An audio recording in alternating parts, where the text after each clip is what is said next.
ज्यादातर business owners automation अपने business में इम्प्लीमेंट करने के लिए तैयार नहीं होते।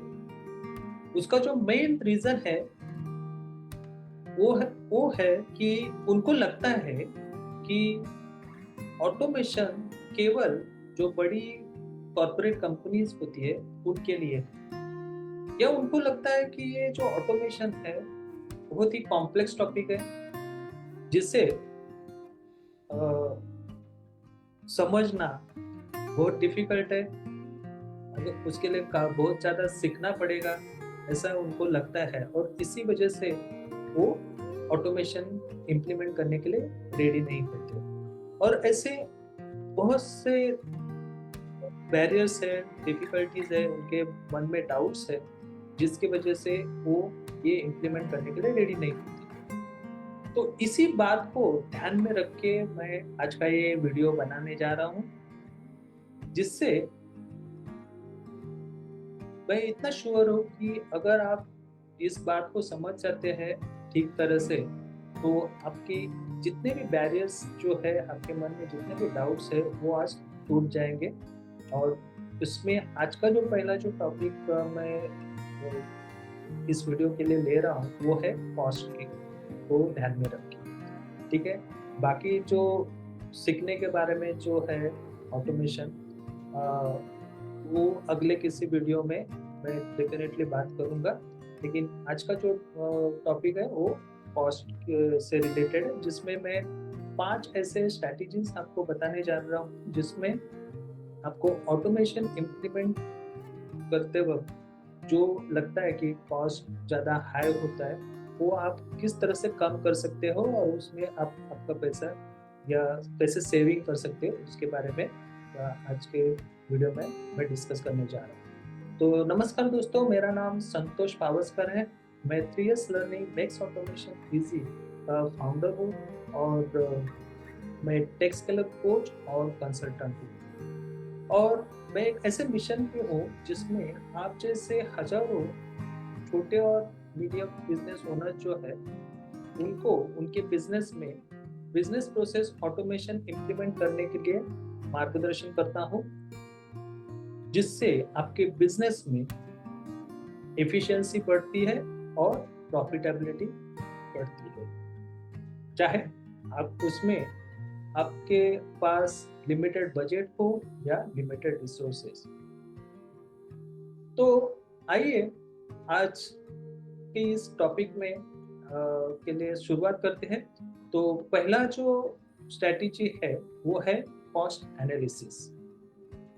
तो कॉस्ट एनालिसिस एक ऐसा गेटवे है जिसमें अगर आप उससे उस मार्ग से जाते हो तो आपके बिजनेस में जितने भी ऐसे हिडन सेविंग्स जो है वो आपको रिवील होना शुरू हो जाते हैं। मतलब आपको पता चलता है कि आप कहाँ कहाँ बहुत बड़ी सेविंग कर सकते हो।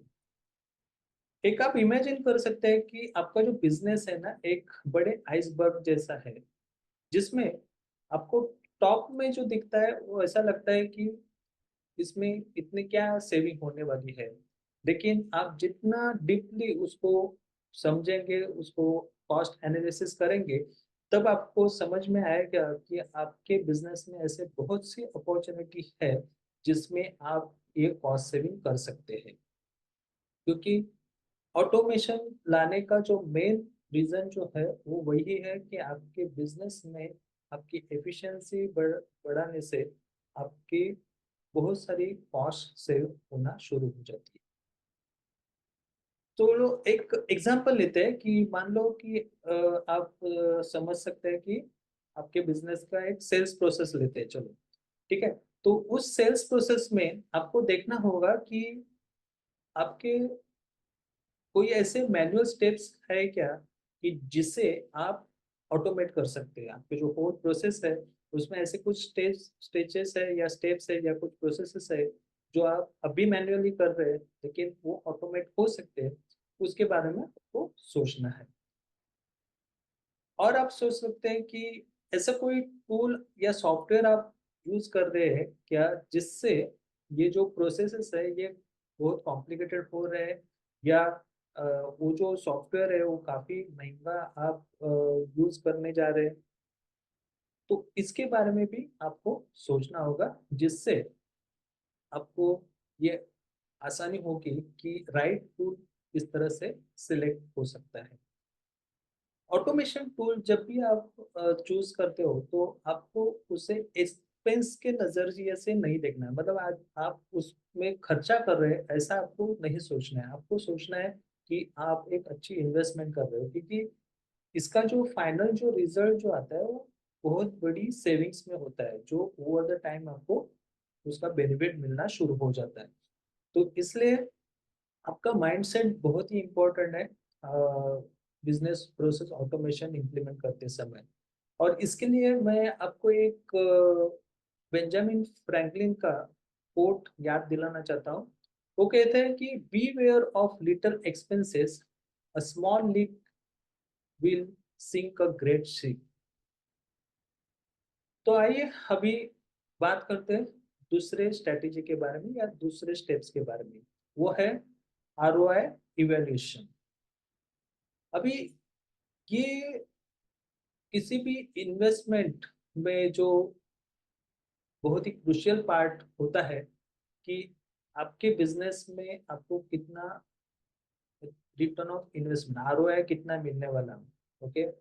और उसको ये आपको ध्यान में रखना है कि बेसिकली आप एक ऐसा बीज बो रहे हो जिससे आपको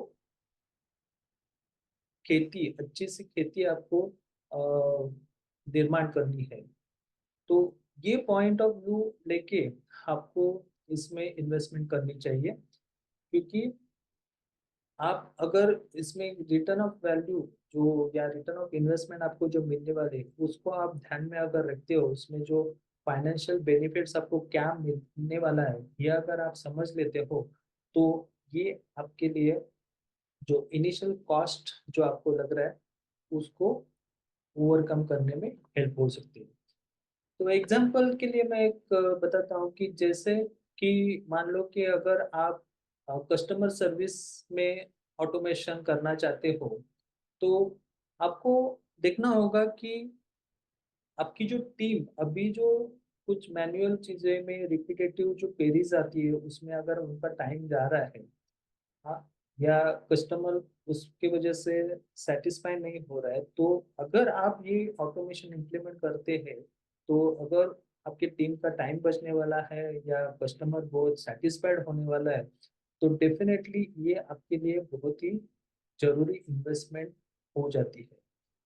तो इस तरह से जो टेंजिबल बेनिफिट्स है तो उसको आपको ध्यान में रखना होगा जब भी आप ऑटोमेशन इम्प्लीमेंट करते हैं।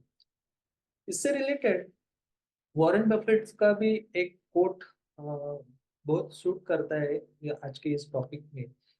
वो क्या कहते हैं कि the best investment you can make is in yourself. तो आप अपने आप में जब इन्वेस्ट करते हो वो सबसे बड़ी इन्वेस्टमेंट होती है। और ये हमारे टॉपिक के लिए भी इम्प्लीमेंट अप्लाई हो जाता है। इसका ये है कि बेसिकली जो फ्यूचर एफिशिएंसी और प्रॉफिटेबिलिटी जो बढ़ने वाली है आपके बिजनेस में, उसके लिए आप ये ऑटोमेशन इम्प्लीमेंट करने जा रहे हैं और उसमें इन्वेस्टमेंट करने जा रहे हैं। ठीक है। तो अभी थर्ड जो स्ट्रैटेजी है उसके बारे में बात करते हैं, बजट प्लानिंग। अभी बजट प्लानिंग ये भी बहुत ही महत्वपूर्ण पार्ट होता है किसी भी फाइनेंशियल जो समझदारी होती है उससे रिलेटेड। तो इससे एक आप सही समझदारी से अगर आप बजट करते हो, बजट रखते हो ऑटोमेशन के लिए, तो उससे क्या होगा कि आप सही जो रिसोर्सेस है वो आप अ, सही जगह पे यूज करोगे, और जो भी वेस्टेज होता है वो आप अवॉइड कर सकते हैं। जैसे कि आप इमेजिन कर सकते हैं कि मान लो जोहो क्रिएटर जैसा एक एप्लीकेशन है जिसे आप यूज कर रहे हो आपका किसी डेवलपमेंट के लिए, एप्लीकेशन डेवलपमेंट के लिए। अगर मान लो कि आप एकदम स्क्रैच से कोई सॉफ्टवेयर अगर आप बनाते हो, तो डेफिनेटली उसमें आपका बहुत ज़्यादा टाइम जाता है। और पैसा भी ज़्यादा जाता है। लेकिन ज़ोहो क्रिएटर जैसे जो लो कोड प्लेटफ़ॉर्म्स है, अगर उसको आप यूज़ करते हैं, तो बहुत सारी जो बेसिक सॉफ्टवेयर से रिलेटेड जो चीज़ें होती हैं, वो उसमें इनबिल्ट रहती है।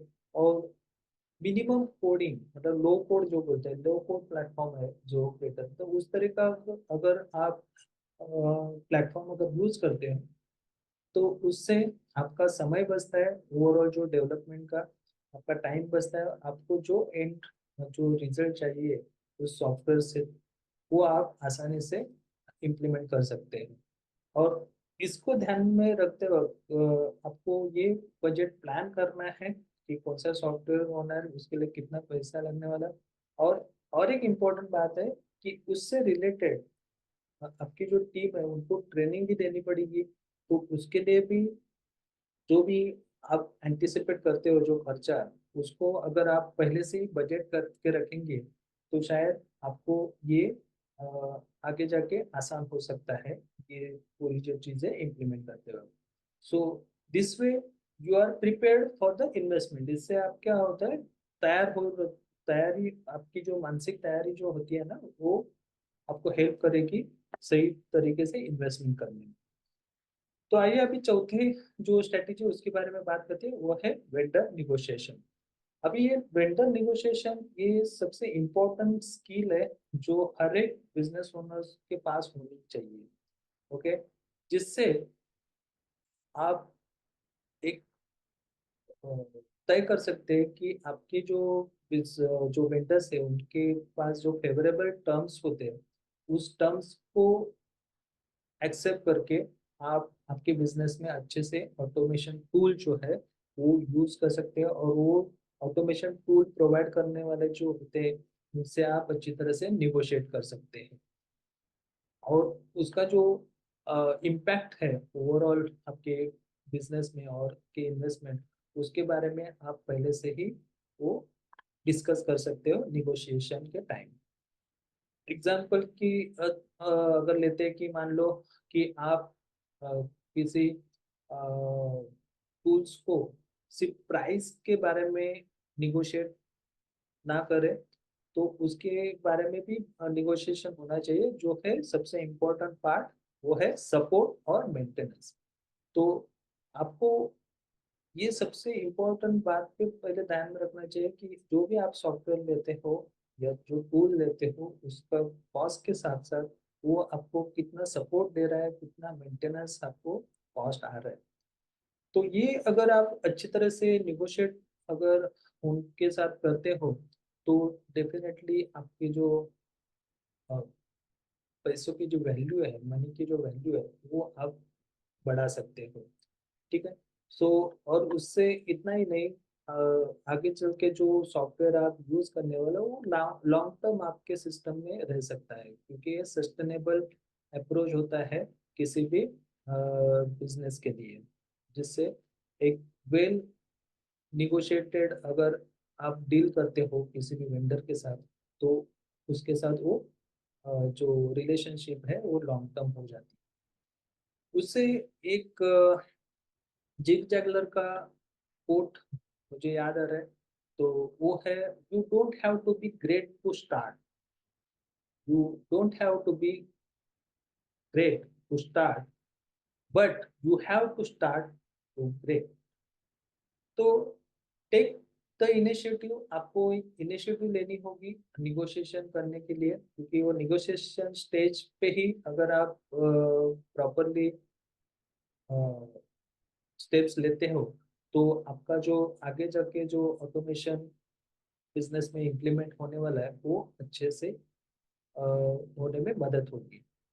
तो पांचवा अभी जो स्ट्रेटेजी है, वो है लीन अप्रोच, जिसमें आपको छोटे से शुरुआत करनी है और ग्रेजुअली उसको स्केल करना है। ओके, सो हमेशा आपको ऐसा सोचना है कि जैसे किसी बड़ी बिल्डिंग जब आप खड़ी करनी है या बड़ा स्काई पर अगर आपको कंस्ट्रक्ट करना है, तो उसके लिए सबसे इम्पोर्टेंट होता है उसका फाउंडेशन, राइट?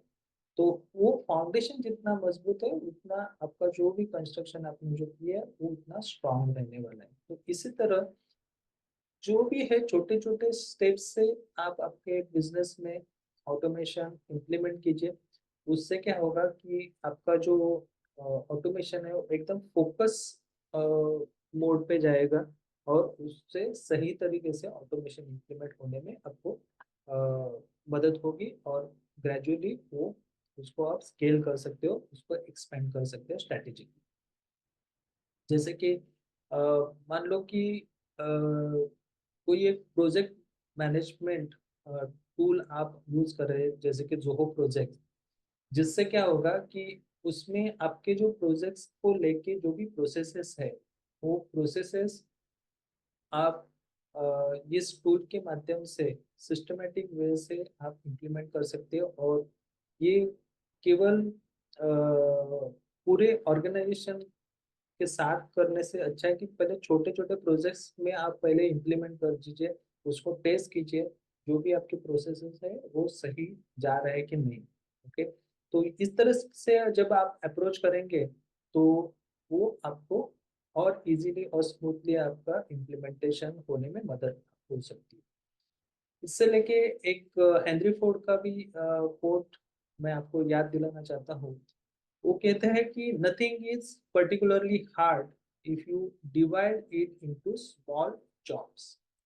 सो टेक मैनेजेबल स्टेप्स जो इजी आप कर सकते हो ऐसे छोटे-छोटे स्टेप्स लेके, तो जिससे क्या होगा कि आपको ही पता चलेगा कि आपने ऑटोमेशन की जो पावर है, उसमें आपने ट्रांसफॉर्मेटिव चेंज लाया है, वो ऑटोमेशन की वजह से। सो मुझे आशा है कि आज का ये एपिसोड आपने एंजॉय किया होगा और मैं चाहता हूँ कि अगर ये आपको टॉपिक अच्छा लगा है तो इसको लाइक कीजिए इस वीडियो को या अ, उस उसके बारे में कुछ अगर फीडबैक है तो ज़रूर आप उसको कमेंट में आप लिख के आपके जो भी क्वेरीज है उसको आप लिख सकते हो। मेरे चैनल को सब्सक्राइब कीजिए और इसे अपने जो बिजनेस फ्रेंड्स है उनके साथ शेयर करना मत भूलिए। ठीक है? So thank you so much and इसी तरह के जो टॉपिक है बिजनेस प्रोसेस से रिलेटेड ये मैं अ, आगे लेके आऊँगा।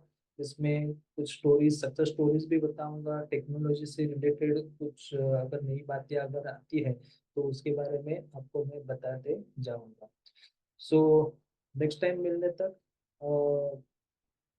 ऐसे ही मुझे विजिट किया किया कीजिए, मेरी वेबसाइट है, वेबसाइट को विजिट कीजिए। मेरी वीकली वेबिनार जो रहते हैं उस वेबिनार में भी आप आके इस टॉपिक के बारे में ज़्यादा से ज़्यादा जानकारी लीजिए। ठीक है? तो तब तक के लिए मिलते हैं और नमस्ते।